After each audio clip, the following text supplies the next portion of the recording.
Et bien justement, on peut en venir à notre cours sur le Vatican, oui, qui a quand même spolié... Voilà, c'est-à-dire que je voulais... Il est important de prendre de la hauteur. Il est important de prendre de la hauteur parce que vous savez, quand on regarde les peuples, on regarde un petit peu les choses qui se passent, on a demandé à beaucoup de peuples d'abandonner leurs traditions. Je pense à Nouvelle-Calédonie, Papouasie-Nouvelle-Guinée, que les peuples du Pacifique et compagnie. C'est-à-dire que, et puis l'Afrique, l'Amérique du Sud, abandonnez vos anciennes traditions, c'est païen, il faut adopter le Christ, donc allez tout brûler. Et qu'est-ce qu'on constate? On constate qu'eux, ils n'ont pas fait ça du tout.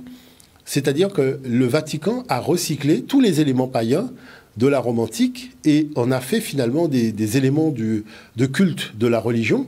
Bon, c'est parti depuis Constantin, mais cette démarche-là qu'on a exigée des autres n'a pas été appliquée. Bon. Ensuite, il y a une problématique énergétique, c'est-à-dire que vous pouvez raconter tout ce que vous voulez, mais il y a une chose que tout le monde sait, c'est que tu n'as pas d'essence dans ta voiture, elle ne roule pas. Clairement. Tu n'as pas chargé les batteries en électricité, elle ne roule pas. Or, les gens veulent faire des choses, mais il y a un problème. C'est que la prise d'électricité, la station-service, elle est africaine. Donc comment introduire la dimension africaine pour quand même avoir de l'énergie pour faire fonctionner le truc, en détournant la chose je dirais, de sa colonne vertébrale, puisque c'est parti d'une société matriarcale et c'est arrivé dans une société patriarcale. Donc en Afrique, la femme peut être pape. En Europe, la femme ne peut pas être pape. Vous voyez, la femme peut être reine, la femme ne peut pas être reine. Vous voyez, donc c'est l'histoire des matriarches, ça devient l'histoire des patriarches. Bon, donc à partir de ce moment-là, il faut ruser. Alors, moi, je voulais proposer justement un premier document d'une dame chrétienne, mais qui s'est intéressée à l'égyptologie. Et plus particulièrement à la pesée des âmes, la pesée de l'âme, si on peut voir son premier document, parce qu'il est assez intéressant et révélateur. Je m'appelle Sandrine Codouret. Dans la vie, au quotidien, j'enseigne principalement l'histoire et le français à des adolescents, mais de temps à autre, j'officie ici au musée Bible et Orient comme guide. Et c'est dans ce cadre que je vais vous présenter l'un de mes objets fétiches favoris. Il s'agit en fait d'un fragment de sarcophage en bois peint. Comme vous l'avez sans doute deviné, il provient d'Égypte. Les anciens Égyptiens croyaient en une vie après la mort, une vie dans l'au-delà. Et pour pouvoir accéder dans cette vie après la mort, eh bien, il fallait s'être bien comporté dans sa vie de tous les jours. Alors, comment est-ce qu'on s'assurait que le défunt s'était bien comporté dans sa vie de tous les jours? Eh bien, on procédait à la pesée de son âme. Alors, vous avez la représentation donc, de cette scène. On a tout d'abord Anubis, le dieu chacal, qui était aussi le guide des défunts, après leur mort. Eh bien, Anubis, le dieu à tête de chacal, procède à la pesée de l'âme. C'est lui qui surveille un peu le procédé. On a au-dessus Thoth, le dieu babouin, le dieu de l'écriture et de la sagesse, qui inscrit en fait le résultat de la pesée. Et un peu plus sur votre gauche, on a Osiris, le dieu de l'au-delà, celui qui gouverne en fait sur l'au-delà, parce qu'il a été le premier mort à revenir à la vie. Il porte d'ailleurs sur lui les emblèmes de son pouvoir, le fléau et la crosse, qui étaient aussi les attributs du pouvoir de Pharaon en Égypte ancienne. Voilà, je suis quand même d'éducation chrétienne et ça m'a toujours aussi intéressé de retrouver en fait des liens entre l'Égypte ancienne et le christianisme. Et au niveau de l'iconographie, justement, cette symbolique de la pesée de l'âme, elle a été reprise dans le monde chrétien. N'hésitez pas, après avoir visité notre magnifique petit musée, à aller jeter un œil au tympan de la cathédrale de Fribourg, où on a donc justement sur le tympan une énorme place qui est laissée à la pesée de l'âme, où c'est par contre évidemment l'archange Michel qui remplace le dieu Anubis et qui s'occupe donc de séparer les bons qui partent vers le paradis des damnés qui malheureusement sont guidés vers l'enfer. Toujours perturbant de voir à quel point ils sont copiés. C'est-à-dire que vous voyez comment elle est mal à l'aise aussi? Oui. Mais on ressent le malaise. Hein. On ressent le malaise. Parce qu'elle est victime d'une machination historiographique, d'une somme de mensonges, elle a découvert une réalité, une vérité, en s'intéressant à la civilisation africaine. Moi, je vous donne un exemple. Je prends mon Cosmogénèse, tome 3. Je vous donne un exemple.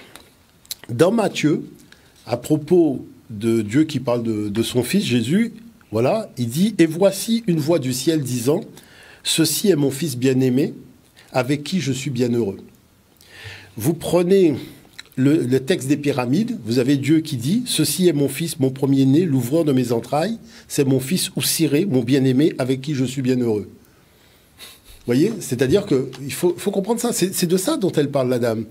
C'est-à-dire, là, elle vous montre des images, mais il faut aller dans le texte. Dans le texte, c'est marqué...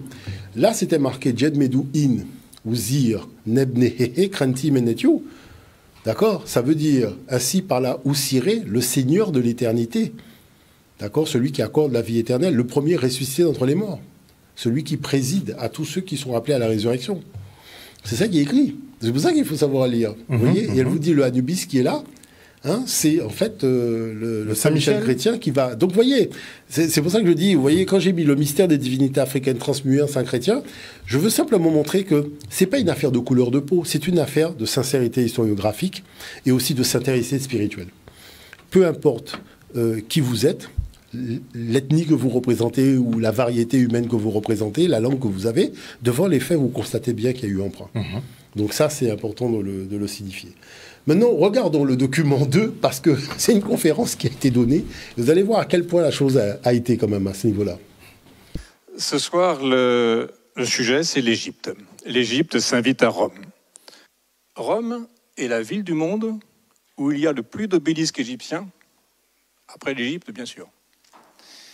Les déesses égyptiennes, notamment la déesse Isis, est devenue aussi la protectrice de la flotte frumentaire, celle qui amène le blé à Rome, et plus largement, elle est devenue la protectrice des marins romains, qu'ils soient sur mer ou sur la rivière.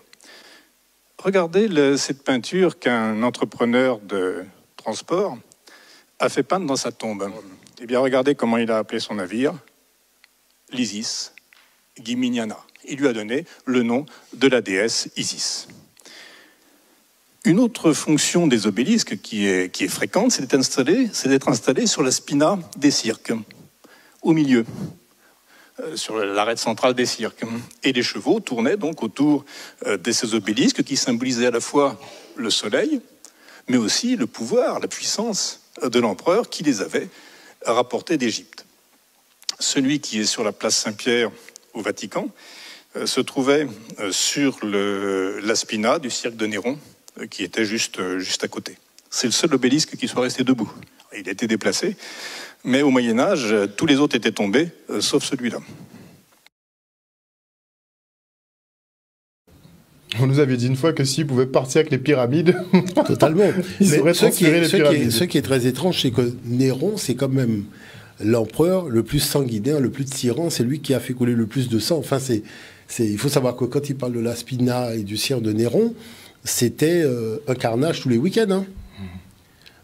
C'est-à-dire que Néron, c'est pas une référence dans l'histoire de l'humanité. Hein. Vous voyez? Donc, la chose, c'est qu'on se dit, mais attends, comment peut-on recycler l'obélisque utilisé par Néron? Bon, c'est un obélisque qui vient d'Égypte. Mais c'est quand même très étrange, finalement, cette façon de prendre, je dirais, du négatif, de le remettre dans du positif. Alors, est-ce que le positif ne cache pas aussi une part de négatif dans cette affaire-là? Mais toujours est-il que ce qui n'est pas dit, c'est que pratiquement toutes les roches du cirque de Néron ont été utilisées pour construire le Vatican. C'est-à-dire là où les gens, là où le sang a coulé le plus. Oui, totalement. On le sait très bien, parce qu'il y a le Vatican est en partie sur l'espace où il y avait le cirque avant. D'accord. Et donc les roches ont été réutilisées pour construire la bâtisse. Donc c'est ça que je trouve quand même relativement étrange. Vous voyez, c'est pour ça qu'on ne dit pas ça aux enfants. On ne va pas vous dire ça au catéchisme. On ne va pas vous raconter ça parce qu'il y a un petit côté malsain, indécent. Petit côté. Oui, quand même. Vous êtes gentil. Tu dis, mais attends, mais pas Néron, quoi. Franchement, pas Néron. Quand tu as un film sur Néron, c'est interdit au moins de 18 ans à la télévision. Tellement c'est chaud. Donc c'est de ça dont il s'agit. Et on poursuit donc le cours sur le Vatican, effectivement, qui a un petit peu, moi je le dis ouvertement, qui a pompé l'histoire de l'Égypte. Oui, c'est-à-dire que c'est quand même un petit peu malheureux. On n'a pas eu l'opportunité de vérifier cela parce que nous n'avions pas de bibliothèque. Moi, vous savez, quand j'ai eu 15 ans, j'ai cherché des bibliothèques un peu sérieuses à Guadeloupe. Bon, j'ai vu qu'il fallait aller carrément chercher ailleurs. Et à être patient, hein, c'est-à-dire que quand on prend conscience d'un certain nombre de choses à 15 ans, il faut quand même savoir que s'il y a 18 ans, 19 ans, que tu vas pouvoir voyager. Et donc, il faut avoir la chose qui couvre en toi, mais que ça soit vraiment très clair. Voilà, donc ça, c'est important. Et c'est pour ça que je dirais, le fait d'avoir eu l'opportunité de collaborer à l'UNESCO, avec l'UNESCO, on va sur des sites archéologiques. Quand on se déplace, on va aussi sur des sites. Donc on a fait pas mal de sites aussi au niveau de l'Afrique du Nord, puisqu'il y a des sites romains, il y avait Carthage et compagnie. Et c'est vrai que la chose, c'était de pouvoir reconstituer ces sites-là en images 3D. Alors j'ai surtout œuvré au niveau de l'Afrique, via l'UNESCO et autres, de manière à faire en sorte que les empires détruits, les choses pour lesquelles on a quand même pas mal de choses émanant des photos satellites, qu'on puisse reconstituer. Pour la Rome antique, naturellement, les choses ont été faites. Et qu'est-ce qu'on constate? On constate que, en fait, les Romains, au contact de l'Égypte, ont voulu dupliquer l'Égypte antique à Rome. Et donc, les objets tels que la fameuse pomme de pin, c'était un objet qui était dans le temple d'Isis à Rome et qui a été déplacé par la suite au Vatican parce que c'est un objet rituel, mais c'est aussi cette fameuse évocation de la glande pinéale qui est une glande quand même relativement importante dans le cadre de l'élévation spirituelle. Alors, regardons le document suivant, qui est le numéro 3, justement, où la jeune femme présente donc la pomme de pin en situation. Alors, je vais vous proposer de commencer par la visite de l'Iséum du Champ de Mars, dont on a parlé dans la première partie. Il n'y a plus aujourd'hui de restes architecturaux de l'Iséum du Champ de Mars. Si vous allez sur le Champ de Mars, ne cherchez pas à voir les murs de cet Iséum, il n'y a rien à voir. Par contre, à différents endroits de Rome, on peut encore voir un certain nombre d'artefacts qui étaient présents ici, dans l'Iséum, au IVe siècle. On peut encore en voir deux.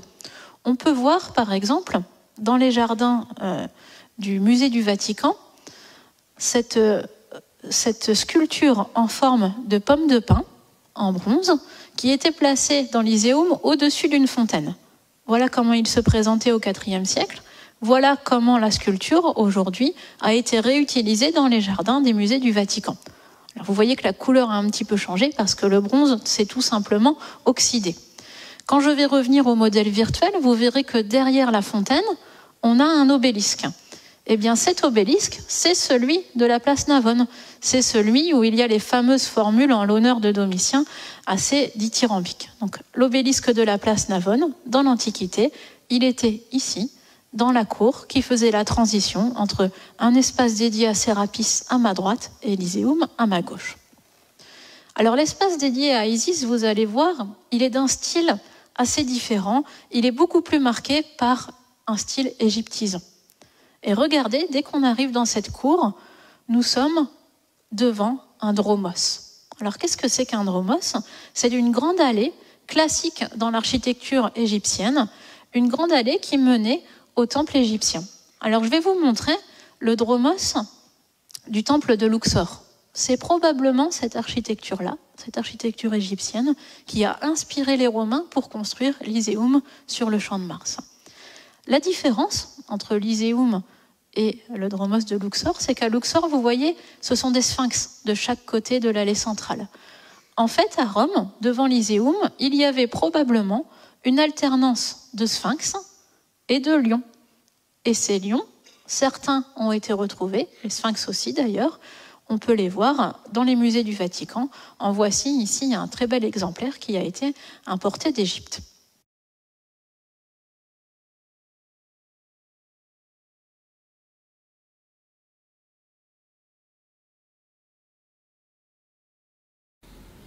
Professeur. Voilà, donc ce qui est marquant, c'est que le monde païen a été invité à s'installer dans le monde chrétien.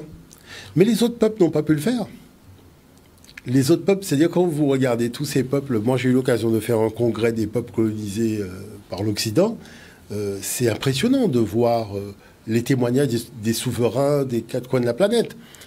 Toutes ces choses qu'ils ont dû abandonner de force parce que ça a été jugé comme païen, qu'on a détruit, qu'on a brûlé à travers les missionnaires, tandis que les autres, ils essayaient de recycler leur affaire sans vous dire que ça venait du temple d'Isis. Donc vous voyez que, en fait, tout ça, ça révèle un caractère qui est le caractère en fait, de l'hypocrisie, en fait, quand au fond. Hein, c'est quand même assez marquant. Et la chose, c'est que c'est toujours la même problématique, c'est qu'il y a la problématique de la glande pinéale. C'est-à-dire que tu peux faire tout ce que tu veux, tu as la problématique de la glande pinéale. Qu'est-ce qu'on peut souligner? Moi, ce qui m'a marqué, c'est que la mélanine active la glande pinéale. Et là, comme on est à l'ère du Verseau, beaucoup de personnes ont des révélations subtiles, donc qui fait que ça les déstabilise un peu. Mais l'homme n'est pas fait que matière, il est fait aussi d'esprit. La matière est connectée au terrestre, c'est le cordon ombilical qui relie à la maman terrestre, mais il y a aussi une maman céleste, la mère primordiale, qui a aussi un cordon ombilical et qui passe par la glande pinéale. Donc à partir de ce moment-là, les gens qui font des rêves, les gens qui font des sorties de corps, enfin tout, c'est normal, parce que la fréquence, elle est beaucoup plus haute. C'est-à-dire que la fréquence élevée permet une spiritualité élevée. Et vous voyez que c'est pour ça que la problématique de la consommation de la viande, toutes ces choses-là, la nourriture saine, le comportement sain, tout ça revient à l'ordre du jour, alors que c'était des choses, des valeurs qui étaient un peu perdues quand nous étions englués dans l'ère des poissons. Alors justement, j'ai fait un petit document sur cette affaire de glande pinéale qui commence en fait avec l'Udjat, l'œil du Djat, que tout le monde possède en fait, voilà, de l'Afrique ancienne, de l'Afrique noire pharaonique. C'est intéressant de voir cela.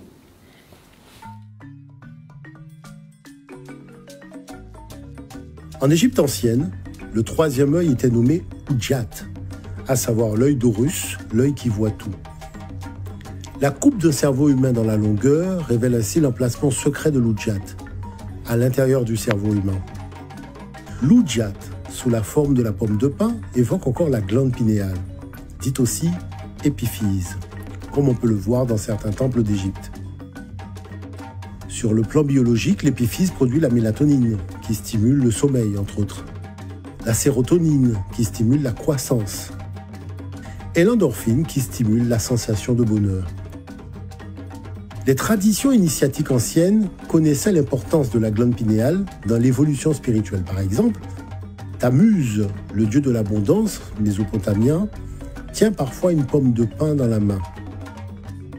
Bouddha arbore lui aussi une coiffure en forme de pomme de pin.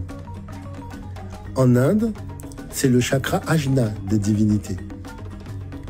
En Asie, certains temples, par exemple, vitalisent particulièrement la glande pinéale. En Grèce, Dionysos et son équivalent romain Bacchus portent l'artyrse, le symbole de la pomme de pin. Alors, naturellement, dans la chrétienté, la pomme de pin fit son apparition, comme par exemple sur certaines statues de la Vierge à l'enfant, où on découvre effectivement la pomme de pin.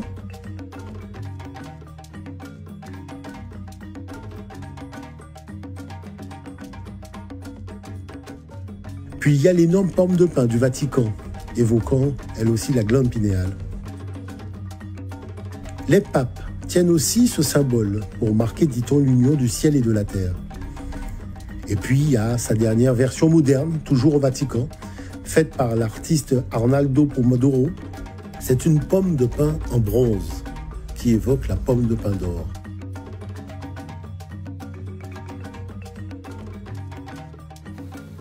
Mais question, quand ils récupèrent tous ces concepts, tous ces objets, est-ce qu'ils ont la connaissance qui va avec? C'est-à-dire, est-ce qu'ils savent exactement ce que c'est, à quoi ça sert? Alors là, en fait, c'est là où c'est plus compliqué, c'est plus complexe.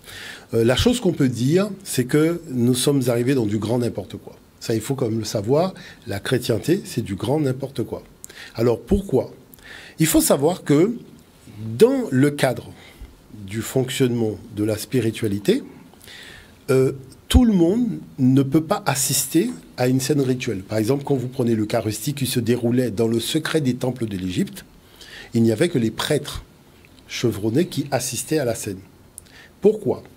Parce que quelqu'un qui a été dansé dans une boîte de nuit la veille au soir, quelqu'un qui s'est gavé d'alcool ou qui a mangé 1 kilogramme de méchoui de cabri, n'est pas en état énergétique pour assister à un tel rituel. Le rituel, c'est une fréquence énergétique. Donc la chose, c'est que pour garantir le niveau de sacralité, eh ben, il n'y a que des hauts initiés qui avaient l'autorisation de voir cela. Lorsque les Grecs sont arrivés, ils ne pouvaient pas s'imposer militairement.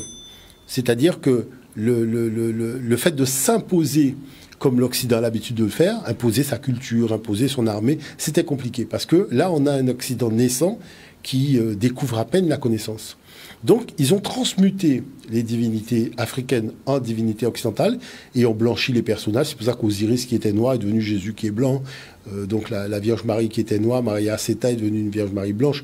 Bon, et on parle de Vierge noire, on ne parle pas de Vierge asiatique. Donc, vous voyez on voit bien que, quelque part, c'est cette proximité qui a fait que les choses ont transmuté au niveau de l'Europe.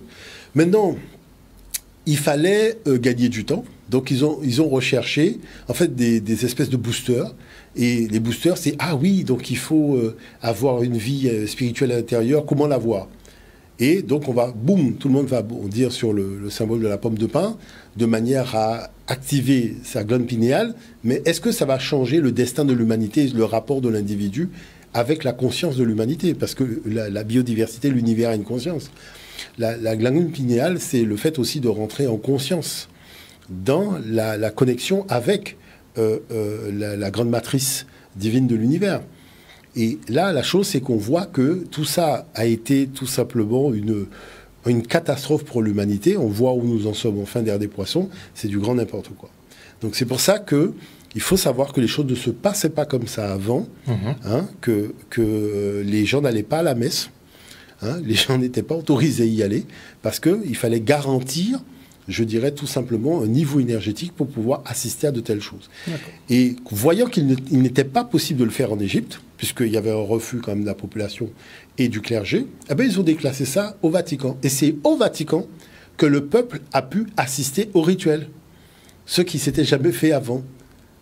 Voilà, c'est au Vatican, pour la première fois, les gens disent « je vais à la messe le dimanche ». Les gens ne se rendent pas compte que, mais non, c'est l'Occident qui a introduit ça, c'est du grand n'importe quoi. Parce que pour aller à la messe le dimanche, mais il faut avoir jeûné pendant au minimum 3 jours.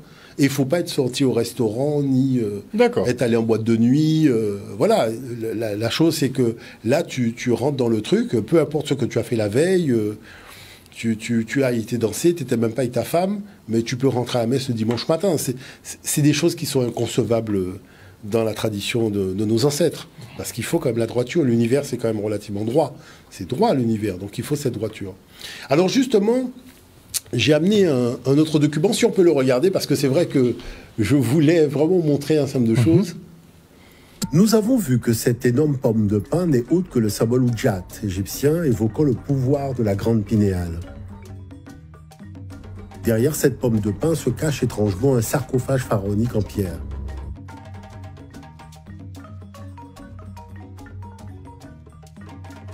Les pans situés de chaque côté de la pomme de pin sont des symboles égyptiens évoquant la roue solaire de l'immortalité.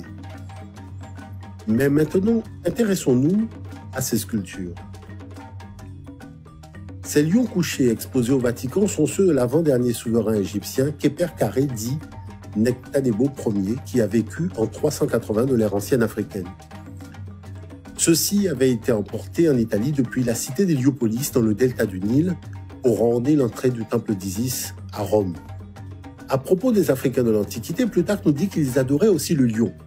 Et ils ornaient des gueules de lion ouvertes les portes des temples parce que le Nil déborde quand le soleil s'approche de la constellation du lion. Ces lions en pierre, symbole d'abondance et qui faisaient jaillir l'eau du Nil par leur gueule, inspira la décoration murale du dieu Neptune que nous voyons ici, qui fit de même en faisant sortir l'eau de la fontaine de sa bouche. C'est-à-dire qu'on voit bien que là, toute la tradition africaine, elle est recyclée. C'est-à-dire que quand je dis, c'est ça qui est quand même assez particulier. Il n'y a pas de tradition européenne. Parce que il faut bien comprendre que quand les Européens ont envahi l'Europe, il y avait des civilisations noires qui étaient déjà très avancées. Quand on vous montre les bâtisses de Rome, mais c'était déjà construit. Quand ils sont arrivés, ces bâtiments-là existaient déjà. Ce sont les bâtiments des Étrusques. L'aqueduc, mais il y avait déjà des aqueducs. C'est-à-dire, on ne peut pas faire de l'histoire et mentir en permanence. Hein, venir dire que les Romains ont inventé le système de drainage de l'eau dans la cité, ça existait déjà. Et même sur les vestiges qu'on retrouve, les inscriptions sont étrusques. Donc ça veut dire antérieur au monde romain. Donc le paradoxe, vous voyez, c'est que l'occidental s'est enfermé dans un récit de l'histoire qui est faux parce qu'il avait ce qu'on appelle la volonté de puissance. Et cette volonté de puissance, il ne pouvait pas l'affirmer dans la réalité. Donc il s'est rendu maître des livres d'histoire, maître des livres de théologie, maître de tout ce qui est en fait la connaissance d'une façon générale, parce que la connaissance, c'est quand même une arme qui a un pouvoir extraordinaire. Ça veut dire quoi une arme qui a un pouvoir extraordinaire? C'est-à-dire quand on vous impose quelque chose sans système de vérification. Et là commence la manipulation. Et le désir d'être quelqu'un que, en réalité, vous n'êtes pas. C'est-à-dire être les fils de Dieu, les choses comme ça. Non, on est Dieu, point final. Vous comprenez ce que je veux dire par là? C'est-à-dire, à partir du moment où Dieu prend une parcelle de lui-même, il fait quelqu'un, voilà. Ça veut dire qu'on a une filiation qui est quand même... Et puis, il y a aussi la problématique de la traduction. Lorsqu'on a dit « Dieu a créé l'homme à son image », le mot égyptien, c'est nous, qu'on a traduit par image, c'est devenu l'archétype des beaux-arts. C'est-à-dire qu'on a représenté une image esthétique. Alors que ce mot-là signifie de même essence, de même nature ontologique. C'est-à-dire que c'est pas un mot qui désigne quelque chose de matériel, mais ça désigne quelque chose d'immatériel. C'est-à-dire qu'il y a un lien, une filiation, parce que l'homme est une équation parfaite, il suffit de se mettre dans un miroir, on se coupe en deux, on duplique, on voit bien qu'on est une équation parfaite, équilibrée, une géométrie sacrée extraordinairement puissante dans l'univers. Mais l'intelligence qui a été donnée à l'homme, c'était pour veiller sur la création, pas la détruire, pas en tirer profit, comme on fait. Voilà. Les gens disent oui, l'intelligence. Non, l'intelligence a été donnée à l'homme pour veiller sur la création, parce que le Créateur dit que la création est complexe. Alors, il y a une chose que disait le vieux en prenant le jeune néophyte, et c'est important de rappeler ce genre de choses. Le vieux a pris un jeune néophyte, autrefois, il lui a dit « Qu'est-ce que tu vois ?» Et le petit jeune, il répond « Je vois des arbres, je vois des fruits, je vois des oiseaux. » Et le vieux lui dit « Qu'est-ce que tu vois ?» Alors il dit « Je vois le ciel, je vois de l'eau, je vois le feu. Qu'est-ce que tu vois ?» Réfléchis, qu'est-ce que tu vois? Et le petit jeune, il répond « Je vois la création. » Il dit « Bon, d'accord. Et qui a créé la création ?» Et le petit jeune répond « Le Créateur. » Et il dit « Mais comment le Créateur a créé tout cela? Comment il a créé la création ?» Et le petit jeune, il dit « Il a créé par la parole. » Et donc le vieux demande au petit jeune « Qu'est-ce que tu vois alors ?» Et le petit jeune répond « La parole du Créateur. » Et le vieux lui dit « Mais où tu dois être pour être à l'écoute de la parole du Créateur ?» Le petit jeune répond « Dans la création. » Alors lui, il dit « Viens, je t'emmène. » Et ils arrivent dans la création, et il dit « Quelle est la première chose que t'enseigne ton Créateur ?» Il regarde, il dit « C'est bizarre, tout est droit et se dirige verticalement vers le ciel. » Un peu comme étant attiré par la lumière du soleil. Il dit « Tu vois, c'est ça. Le premier enseignement, c'est pour voir à son élévation. » C'est-à-dire, peu importe là où tu es né, peu importe là où tu es sorti, peu importe là où tu es arrivé, c'est comme cette graine, peu importe là où elle tombe, regarde toujours, elle prend la direction de l'élévation. Quelle est la deuxième loi? La deuxième loi, c'est justement cette élévation. Pourquoi? Parce qu'il faut porter des fruits. Et quand l'arbre porte des fruits, il ne porte pas des fruits pour se cacher. Non, il offre les fruits à tout le monde, aux animaux, aux insectes. Il dit, c'est ça. Quand tu auras acquis une certaine expérience, pense à distribuer cette expérience comme des fruits. Parce que si tu distribues ton expérience de sagesse comme des fruits, on aura beaucoup d'arbres sages dans le pays. Voilà, c'est important de ne pas oublier ça, parce que ça, c'est le fondement de notre spiritualité. Elle est profonde, elle est extraordinaire, mais elle est vraie aujourd'hui, parce qu'on peut tirer le bilan de l'ère des poissons et de voir où, finalement, cette humanité occidentale et haute, sémite et haute, nous a amené dans son mensonge, dans sa folie, sa volonté de dominer. Mais je pense qu'aujourd'hui, il faut créer une humanité nouvelle et revenir à un minimum de sagesse. Ça, c'est important. Merci beaucoup, professeur, pour ces sages paroles et pour ce nouveau cours.